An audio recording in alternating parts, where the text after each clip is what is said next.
Pakistan role play कर रहा है और बाकी ममालिक मिलकर इस जंग को रोक देंगे। लेकिन ये एक तरफ की कहानी है।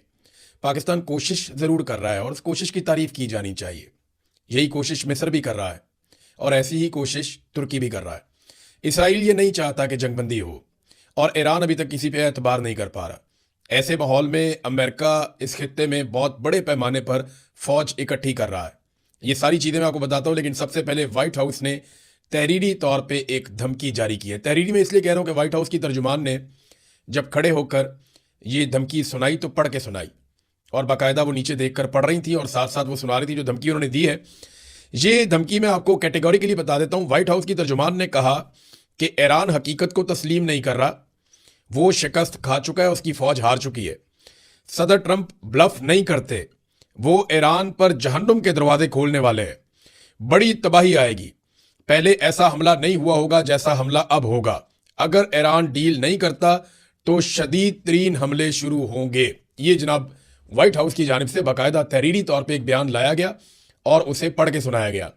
डोनाल्ड ट्रंप ने अपना जो जाती डोनाल्ड ट्रंप का एक सोशल मीडिया है उसके ऊपर एक पोस्ट की है, एक उन्होंने स्टेटमेंट दिया है। वो स्टेटमेंट ट्विटर के ऊपर भी आया।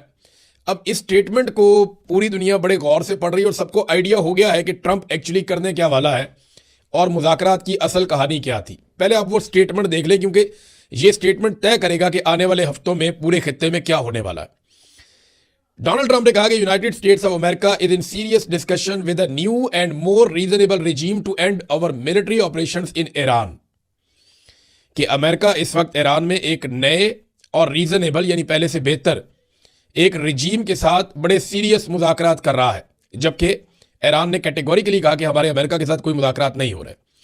तो इसको आप क्लियर कर दें कि ये डोनाल्ड ट्रंप ने एक दावा किया शुरू में।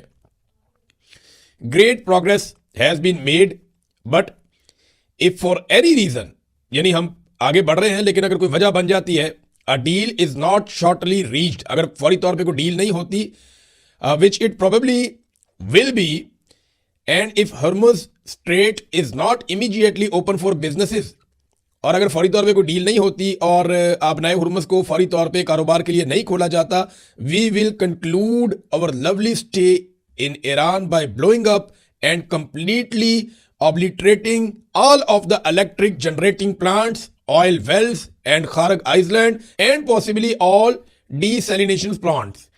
अब इसको जरा आप गौर कर लें कि वो करने क्या जा रहा है। डोनाल्ड ट्रंप ने कहा कि अगर अभी डील नहीं होती और आबनाए हुर्मुज को फौरी तौर पे नहीं खोला जाता तो हम करेंगे क्या? हम इनके जितने भी प्लांट्स हैं उनको तबाह कर देंगे, बिजली पैदा करने वाले प्लांट्स को भी तबाह करेंगे, तेल के कुओं को भी आग लगा देंगे, खारक के जजीरे को भी तबाह कर देंगे, और पानी को साफ करने वाले जितने प्लांट्स हैं उनको भी पॉसिबली हम तबाह कर देंगे। और अभी तक हमने इनको टच नहीं किया, ट्रंप ने यह भी कहा।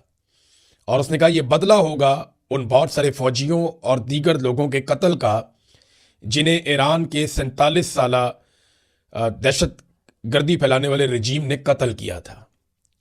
अब ये डोनाल्ड ट्रंप की एक वाज़ेह धमकी है। डोनाल्ड ट्रंप क्या मांग रहा है? डील, ईरान हमारे साथ डील करे, फौरी तौर पे आबनाए हुर्मुज को खोले। ये डोनाल्ड ट्रंप ने कैटेगोरिकली मांगा। व्हाइट हाउस क्या कह रहा है कि ईरान डील करे, शिकस्त तस्लीम करे। ईरान कह रहा है हम जंग हारे ही नहीं। अमरीकी जर्नल्स कह रहे हैं कि ईरान जंग नहीं हारा। दुनिया ये मान रही है कि ईरान ने बेहतरीन जंग लड़ी है और ईरान जंग नहीं हारा, वो बदस्तूर हमले कर रहा है। अभी उन्होंने 36 घंटे 48 घंटे पहले सऊदी अरब के अंदर अमरीका के बड़े बड़े तैयारे तबाह कर दिए। रोजाना की बुनियाद पे वो अमेरिका को कोई ना कोई नया एक सरप्राइज दे देते हैं, लेकिन उसके बावजूद अमेरिका लगातार कह रहा है कि शिकस्त तस्लीम करो, हार मान लो और हमारे साथ डील कर लो और हमारे मुतालबात तस्लीम करो। देखिए, जंग में जो मुतालबात आप नहीं मनवा पा रहे वो आप टेबल के ऊपर तो मनवा ही नहीं पाएंगे, ये तो सवाल ही पैदा नहीं होता। ये कॉमन सेंस इस बात को नहीं मानती। एक तरफ डोनाल्ड ट्रंप ये दावे कर रहा है कि जी मुज़ाकरात हो रहे हैं, पाकिस्तान बातचीत कर रहा है। देखिए, पाकिस्तान जो बातचीत कर रहा है वो कोई अमेरिका की मोहब्बत में नहीं कर रहा। लाजमी बात है, पाकिस्तान के जो हुक्मरान है उन्होंने एक जूते पॉलिश करने की पॉलिसी अपनाई हुई है और वो डोनाल्ड ट्रंप को हमेशा खुश रखना चाहते हैं। मिसाल के तौर पे डोनाल्ड ट्रंप ने बड़ी घटिया और गलीज जुबान इस्तेमाल की खादमैन हरमैन शरीफैन मोहम्मद बिन सलमान के बारे में, तो शहबाज शरीफ ने डोनाल्ड ट्रंप के बारे में एक लफ्ज नहीं बोला, आसिम मुनीर ने भी नहीं बोला, किसी ने नहीं बोला, कोई भी खादमैन हरमैन शरीफैन के साथ खड़ा नहीं हुआ। इसी किस्म का कोई एक जुमला अगर ईरान का कोई लीडर बोल देता तो आप देखते कि ये बाजू टोंके आ जाते सारे के सारे मैदान में। तो डोनाल्ड ट्रंप को ये खुश जरूर रखते हैं, लेकिन इस जंग को खत्म करना पाकिस्तान की जरूरत है और खित्ते के बाकी ममालिक की जरूरत है। वो सब जानते हैं कि अमेरिका का कुछ नहीं बिगड़ेगा, हमारा बेड़ा गर्क हो जाएगा यहां पे इस खित्ते के अंदर। लिहाजा सारे इस जंग से बचने के लिए अपने अपने तौर पे कोशिश कर रहे हैं, लेकिन अमेरिका इन मुज़ाकरात की आड़ में खामोशी के साथ मशरिक़ वुस्ता में या खलीजी ममालिक में अपनी अस्करी ताकत को बढ़ा रहा है। न्यूयॉर्क टाइम की रिपोर्ट है, ये मैं आपके सामने रख रहा हूं। न्यूयॉर्क टाइम की रिपोर्ट के अंदर यह दावा किया गया है कि मिडल ईस्ट में अमरीकी फौजियों की तादाद बढ़ते बढ़ते 50,000 से जायद हो चुकी है, जबकि इस हफ्ते और अगले हफ्ते मजीद अमरीकी फौज उनकी कुबक पहुंच रही है, उनके हथियार पहुंच रहे हैं। एक और खबर यह है कि जो इंटरसेप्टर्स, वो मिसाइल्स जो आने वाले मिसाइलों को रोकते हैं, उनकी तादाद को 3 गुना बढ़ा दिया गया है। उनकी प्रोडक्शन को बहुत तेज कर दिया गया है ताकि ईरान की जानिब से मुस्तकबिल में होने वाले हमलों को रोका जा सके। अब अगर अमेरिका तबाह कर देगा ईरान के अंदर पावर प्लांट्स को, अमेरिका अगर तबाह कर देगा ईरान के अंदर वाटर सैलिनेशन प्लांट्स को, और अगर वो वहाँ पे तेल के कुओं को आग लगा देगा, खारक पे कब्जा करके उसको आग लगा देगा या तबाह कर देगा, तो इसके नतीजे में ईरान भी ऐसे ही करेगा। ईरान कह चुका है कि वो ये सारा कुछ उन ममालिक के साथ कर देगा जो अमेरिका को अड्डे फराम करेंगे या मदद फराम करेंगे ये सारा कुछ ईरान के साथ करने के दौरान।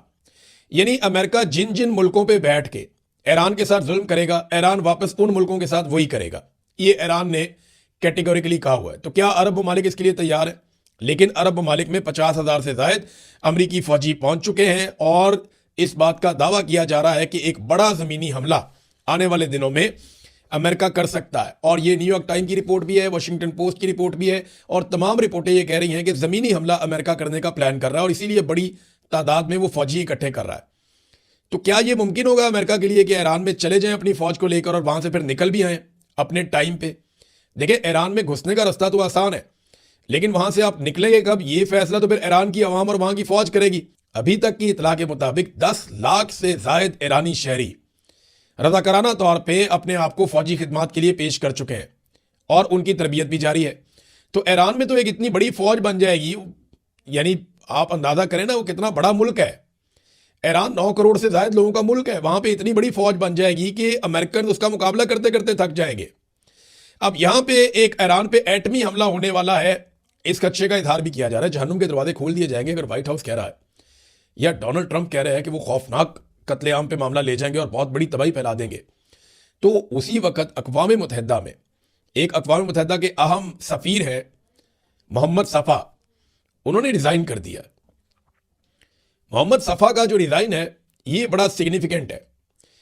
इन्होंने ये कहा कि, और ये अक़वाम मुत्तहिदा के अहम सफ़ीर है, ये बड़ी अहम ड्यूटीज़ करते रहे अक़वाम मुत्तहिदा के साथ, और इन्होंने कुछ हसास मालूमात लीक कर दी हैं। इनका दावा यह है कि अक़वाम मुत्तहिदा अंदरूनी खाना उन हालात के लिए तैयारी कर रहा है जब ईरान के ऊपर एटमी हमला किया जाएगा, और यह हमला ईरान के किसी बड़े शहर पे जैसे कि तेहरान वगैरह पे हो सकता है। अब इस किस्म की चीजें सामने आ रही हैं आलमी मीडिया में। इन्होंने जो ट्वीट किया जिसमें इन्होंने डिजाइन किया कि मैं अब अक़वाम मुत्तहिदा के साथ काम नहीं कर रहा और मैं पीछे हट रहा हूं, मैं इतना बड़ा बोझ नहीं उठा सकता कि अक़वाम मुत्तहिदा तैयारी कर रहा है एक मुबैना एटमी हमले की और उसके बाद की सिचुएशन की जो ईरान के ऊपर होगा। अब ईरान पे एटमी हमला, यानी जापान पे एटमी हमला क्यों हुआ था? आप याद करें ना वो दौर, जापान भी हार नहीं मान रहा था, पीछे नहीं हट रहा था, शिकस्त तस्लीम नहीं कर रहा था, लेकिन जब वहां पे एटमी हमले हुए तो उसके बाद जापान बदल गया। तो अब वही फॉर्मूला शायद अमेरिका और इसराइल के दिमाग में चल रहा है और अक़वाम मुत्तहिदा उसके लिए तैयारी भी कर रहा है, हालात का जायजा ले रहा है। अगर ऐसा होता है तो फिर हम क्या करेंगे? जो ट्वीट है मोहम्मद सफ़ा की वो मैं आपके सामने रख देता हूं। People don't understand the gravity, ये लोग उसकी शिद्दत का अंदाजा भी नहीं लगा सकते। न्यूकिंग 10 मिलियन, 1 करोड़ लोगों के ऊपर एटम बम फेंक देना, यानी एक ऐसा एरिया डिस्कस हो रहा है जहां पे 1 करोड़ लोग रहते हैं। Regular working class people with dreams, ऐसे लोगों के ऊपर जो काम करने वाले लोग हैं, जो ख्वाब देखते हैं, जीना चाहते हैं। Only the people can stop it, सिर्फ लोग ही इसे रोक सकते हैं। एक्ट नाउ, अभी इसके ऊपर अमल करवाइए। हिस्ट्री विल रिमेंबर अस, तारीख हमें याद रखेगी। अब ये एक बहुत बड़ा दावा है और आलमी मीडिया में हर तरफ ये खबर फैली हुई है कि क्या वाकई एक प्लान किया गया है कि ईरान पे एटमी धमाका किया जाए और अक़वाम मुत्तहिदा को उसके बारे में आगाह किया गया है और अक़वाम मुत्तहिदा उसके बारे में डीप डिस्कशन अंदरूनी खाना कर रहा है कि अगर ईरान पे एटमी हमला होता है तो दुनिया को कैसे कंट्रोल करना है और मामलात को आगे कैसे बढ़ाना है, फौरी तौर पे कौन कौन से इकदाम करने होंगे। और इन्हीं चीज़ों के लीक होने पर मोहम्मद सफ़ा ने अपने आप को अलग किया अक़वाम मुत्तहिदा की सफारत से। नादरीन, इस किस्म की खबरों से ना आलमी मंडी में बेचैनी बढ़ जाती है, तेल की कीमत ऊपर जाती है। अभी इस वक्त आलमी मंडी में जो तेल की कीमत है वो $115 फी बैरल। लेकिन आपको एक बात बताऊं, आज भी इमरान खान के दौरे हुकूमत से आलमी मंडी में तेल सस्ता है, आज भी सस्ता है। इमरान खान साहब $120 फी बैरल पे जब तेल था आलमी मंडी में तो $150 का बेच रहे थे, और आज $115 का फी बैरल है। और शहबाज शरीफ $325 का पेट्रोल और इससे भी महंगा डीजल बेच रहा है।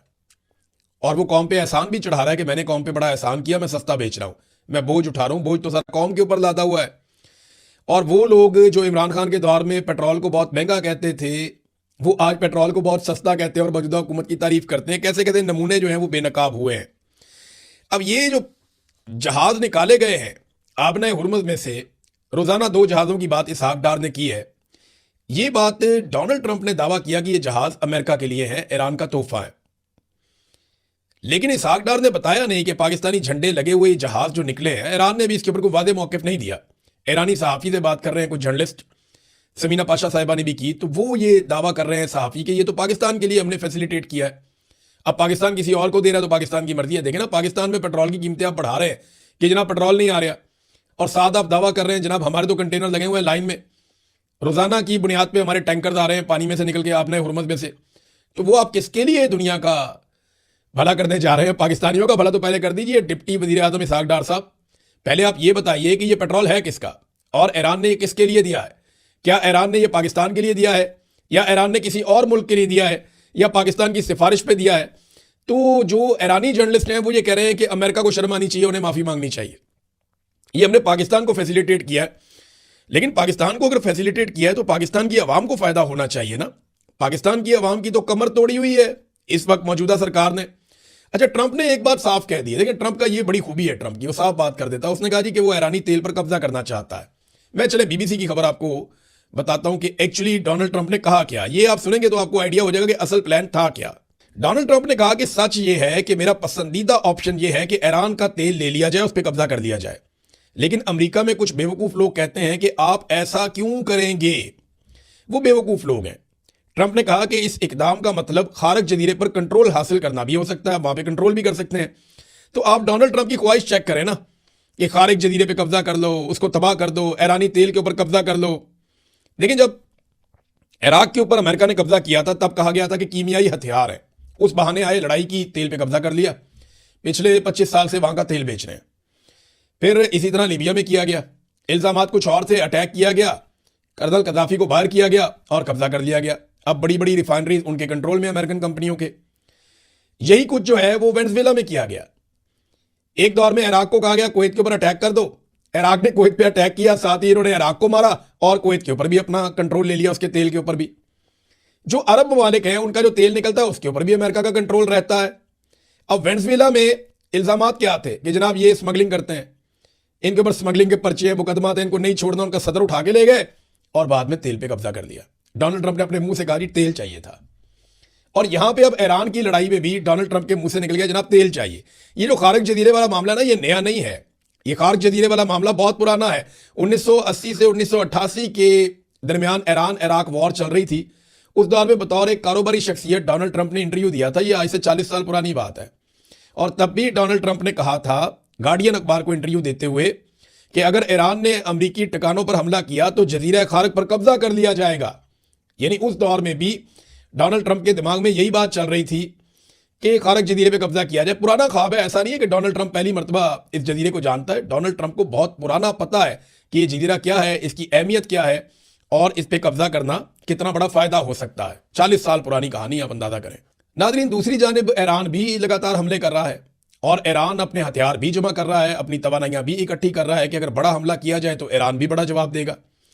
गुज़िश्ता रोज़ इसराइल और अमेरिका ने ईरान में बमबारी की, उनके जो पावर स्टेशन हैं उन पे अटैक किया तो तेहरान का एक बड़ा हिस्सा अंधेरे में डूब गया। अब उसके जवाब में तेहरान ने पहले तो रिकवर किया अपनी बिजली को। मैंने आपको बताया था कि ईरान का बिजली का निज़ाम जो है सेंट्रलाइज नहीं है, आप पूरे ईरान की बिजली बंद नहीं कर सकते, वो अपनी बिजली बहाल कर लेंगे। और उन्होंने अपनी बिजली बहाल कर ली चंद घंटों के बाद। और उसके जवाब में ईरान ने हीफा ऑयल रिफाइनरी जो इसराइल में है उसको तबाह कर दिया। उस पर बहुत बमबारी की है, पूरी तबाह तो नहीं हुई लेकिन उसका एक पोर्शन जो है वहां पे आग लगी हुई है अभी तक। और हीफा पे उन्होंने वापस अटैक कर दिया। कुवैत के अंदर उन्होंने अटैक किया। कुवैत में एक डीसैलिनेशन प्लांट है, उसको जुज़वी तौर पे तबाह किया। एक भारतीय शख्स भी वहां पे जाँ बहक हो गया। तो कुवैत के अंदर ये डैमेज हुआ है, उसके लिए एक नई मुसीबत बन गई है क्योंकि कुवैत अपने पानी का लगभग 90% डीसैलिनेशन से हासिल करता है। वहां पे वो ऐसा नहीं है कि पानी के चश्मे बह रहे हैं या ज़ेरे ज़मीन कोई मीठा पानी मिल जाता है, ऐसे नहीं है। उन्हें पानी को करामत बनाना पड़ता है, समुंदर के पानी को। तो वो प्लांट अगर तबाह हो जाते हैं मुकम्मल तौर पे तो फिर वहां पीने के लिए पानी भी नहीं होगा। ये बड़ी अजीबोगरीब सिचुएशन है। उधर हिजबुल्लाह ने दावा किया है कि उन्होंने अब तक, जब से लबनान के ऊपर इसराइल ने अटैक किया हुआ है रमज़ान के दिनों में, तब से अब तक उन्होंने 114 इसराइली टैंक तबाह कर दिए हैं। वहां पे पहली मरतबा हिजबुल्लाह इसराइल को इतना बड़ा चैलेंज दे रहा है और वजह यही है कि ईरान ने सबका चाका खोल दिया है। ईरान को जो सबसे बड़ा एक मुतालबा किया जाता है ना रीजन के ममालिक की जानिब से कि वो अपने आप को महदूद करे और उन तहरीकों को सपोर्ट ना करे जो लोग अपनी आज़ादी के लिए, अपने हकूक के लिए लड़ रहे हैं। ईरान समझता है कि ये अपने हकूक और आज़ादी के लिए लड़ रहे हैं। ये हिजबुल्लाह है, हमास है, हौती है। लेकिन दूसरी तरफ जो ममालिक हैं या इसराइल है वो ये समझते हैं कि ये दहशतगर्द हैं, लिहाजा इनको ईरान सपोर्ट ना करे। अब ये एक बहुत बड़ी नजरियाती लड़ाई है जो लगातार बड़े लंबे अरसे से चल रही है। नाज़रीन, पाकिस्तान में सोशल मीडिया ने उन नाम नेहाद दानिशवरों और तहकीकाती सहाफ़ियों की तबाही फेर दी है जो इमरान खान के बुग़्ज़ में अंधे हुए पड़े थे।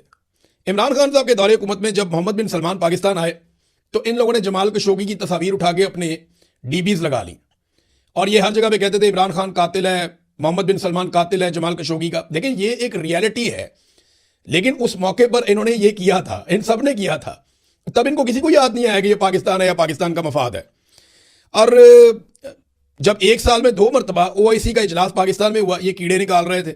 जब 48 ममालिक के वज़ीर ख़ारजा, चीनी वज़ीर ख़ारजा समेत पाकिस्तान आए तो उसको ये कहते थे कुछ भी नहीं है, ये क्या है, इससे क्या फ़र्क पड़ता है।